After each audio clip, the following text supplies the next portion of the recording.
So hello गाइजहरू, आज चाहिँ हजुरहरूलाई म चाहिँ अनलाइन बिजनेसको बारेमा भन्न गइरहेको छु, जसको नालो हब। त्यसमा चाहिँ हजुरहरूले आइडी क्रिएट चाहिँ कसरी गर्ने भन्ने कुरामा आज हजुरहरूलाई म सिकाउन गइरहेको छु।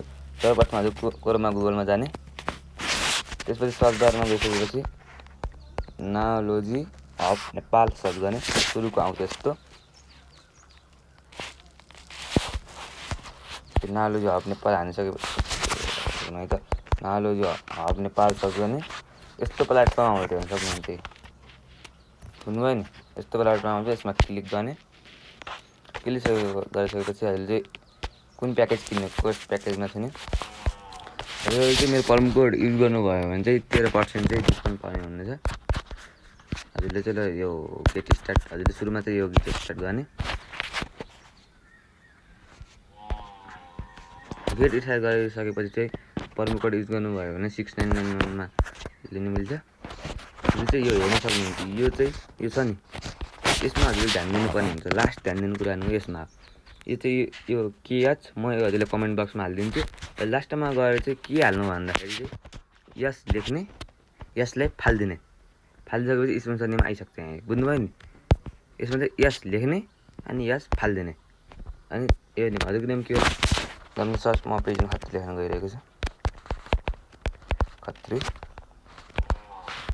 डोब। हजुर कहिले जाने हो त तपाईँ जता हालिदिनु हुन्छ।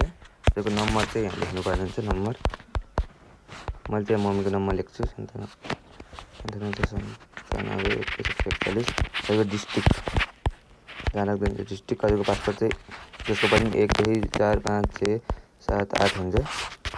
1 2 3 4 5 6 7 8 हुन्छ। हजुरको इमेल चाहिँ कता राख्ने, इमेल चाहिँ हजुरले लेख्नुको लागि cbd21@gmail.com गरेपछि हजुरले कुन प्याकेज किन्नुहुने त्यस्तो गरेर यहाँ एग्री गरेर प्लेस अर्डर गर्नुपर्ने हुन्छ। जब मिलेन है त 18 19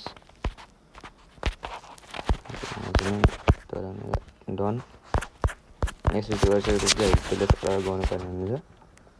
अहिले चाहिँ केसबाट पे गर्नुहुने, हजुरले इसेवाबाट पे गर्नुहुन्छ भने चाहिँ प्लेस अर्डर गर्ने र यो स्क्यानलाई चाहिँ स्क्रिनसट गरेर हजुरले चाहिँ इसेवामा गएर यो स्क्रिनसट हालेर 699 पे गरिसकेपछि हजुरको त्यहाँ चाहिँ यो इमेज यहाँ हाल्ने स्क्रिनसट गरेर त्यहाँ चाहिँ पेमा चाहिँ ट्रान्जेक्सन आइडी हुन्छ क्या। हेर्नु म देखाइदिन्छु हजुरलाई।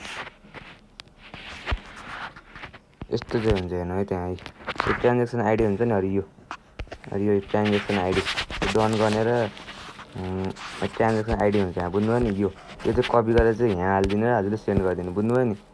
बुझ्नुभयो कि नै। त्यति गरिसकेपछि हजुरको आइडी ओपन हुन्छ र अनलाइन बिजनेसलाई हजुर रेडी हुनुहुन्छ।